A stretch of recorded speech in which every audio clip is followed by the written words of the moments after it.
بسم الله الرحمن الرحیم. السلام علیکم ورحمۃ اللہ وبرکاتہ. ناظرین سے درخواست ہے کہ وہ ہمارے چینل کو سبسکرائب کریں اور گھنٹی کے نشان کو دبائیں تاکہ ہر نئی آنے والی ویڈیو آپ کو مل سکے. آئیں آج ہم آپ کے علم میں ایک اضافہ کرتے ہیں. پاکستان میں ایک ایسی وادی بھی موجود ہے جس کا نام کافرستان ہے. چترال شہر سے کوئی 2 گھنٹے کی مسافت پر کافرستان واقع ہے.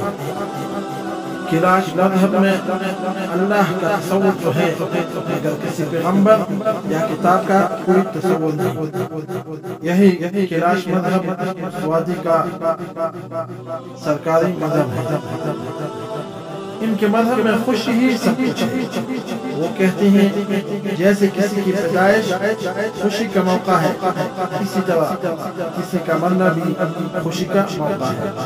چنانچہ جب کوئی مرتا ہے تو ہزاروں تعداد روزان جمع ہوتے ہیں. نیت کو ایک دن کے لیے اونٹی حال میں رکھ دیا جاتا ہے. مہمانوں کے لیے 70 سے 80 بکرے اور 8 سے 10 بیل ذبح کیے جاتے ہیں اور شراب کا انتظام کیا جاتا ہے. تیار ہونے والا کھانا خالص دیسی ہوتا ہے. آخری رسومات کی تقریبات کا جشن منایا جاتا ہے. ان کا عقیدہ ہے کہ مرنے والے کو اس دنیا سے خوشی خوشی روانہ کیا جانا چاہیے. ان میں شراب، کباب، رقص اور ہوائی فائرنگ ہوتی ہے. مرنے والی کی ٹوپی میں کرنسی نوٹ، سگریٹ رکھی جاتی ہے. پرانے وقتوں میں وہ مردے کو تابوت میں ڈال کر قبرستان میں رکھ آتے تھے. آج کل اسے دفنانے کا رواج ہے. کلاش میں ہونے والے فوت کے خاندان کو اوسطاً 18 لاکھ میں پڑتی ہے جبکہ یہ کم سے کم 7 لاکھ اور زیادہ سے زیادہ 35 لاکھ تک بھی چلی جاتی ہے. فوت کی طرح ان کے ہاں شادی اور پیدائش بھی حیران کن ہے. لڑکے کو لڑکی بگا کر اپنے گھر لے جانی ہوتی ہے. لڑکے کے والدین لڑکی کے والدین اور گاؤں کے بڑوں کو اس کی خبر کرتے ہیں جو لڑکے کے ہاتھ آ کر لڑکی سے تصدیق حاصل کرتے ہیں. اس کے ساتھ کوئی زبردستی نہیں کی گئی بلکہ وہ اپنی مرضی سے باغی ہے. یوں رشتہ ہو جاتا ہے. اس کے بعد دعوت کا اہتمام ہوتا ہے جس میں لڑکی والے بطور خاص شرکت کرتے ہیں. شادی کے چوتھے دن لڑکی کا ماموں آتا ہے جسے لڑکے والے ایک بیل اور ایک بندوق بطور تحفہ دیتے ہیں. اسی طرح دونوں خاندانوں کے مابین تحائف کے تبادلوں کا یہ سلسلہ کافی دن تک چلتا ہے. حیران کن بات یہ ہے کہ پیار ہونے پر شادی شدہ خاتون کو بھی بھگایا جا سکتا ہے. اگر وہ خاتون اپنی رضامندی سے باغی ہو تو اس کے سابقہ شوہر کو اعتراض کا کوئی حق نہیں. پہلا بچہ پیدا ہونے پر زبردست قسم کی دعوت کی جاتی ہے جس میں بکرے اور بیل ذبح ہوتے ہیں. یہ دعوت ہوتی لڑکی والوں کے ہاں ہے مگر اخراجات لڑکے والوں کو کرنے ہوتے ہیں. اس کے علاوہ لڑکے والوں کو لڑکی کے ہر رشتہ دار کو 2000 روپے فی کسبی دینے ہوتے ہیں.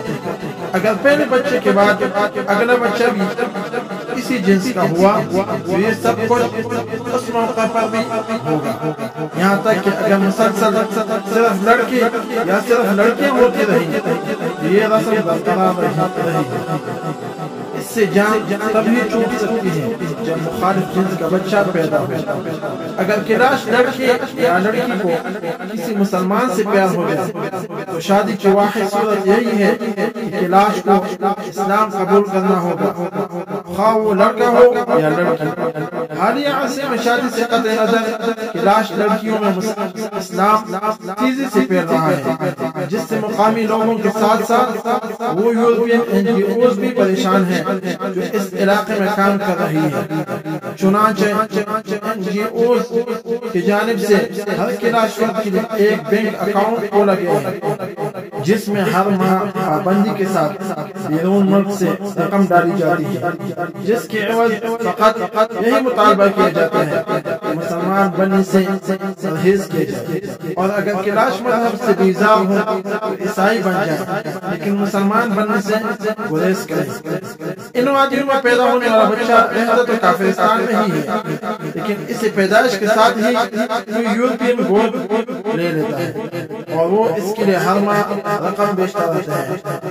ایسا کیوں کیا جاتا ہے اسے سمجھنا مشکل۔ اگر آپ کو ہمارے معلومات سے کچھ فائدہ ہوا تو ضرور لائک کیجیے اور چینل کو ضرور سبسکرائب کریں تاکہ ہمیں حوصلہ ملے۔ اللہ حافظ۔ اللہ آپ خوش و سلامت رکھیں۔ اللہ تعالیٰ کا شکر ادا کرنا چاہیے کہ اس نے ہمیں مسلمان بنایا۔ مع السلامہ۔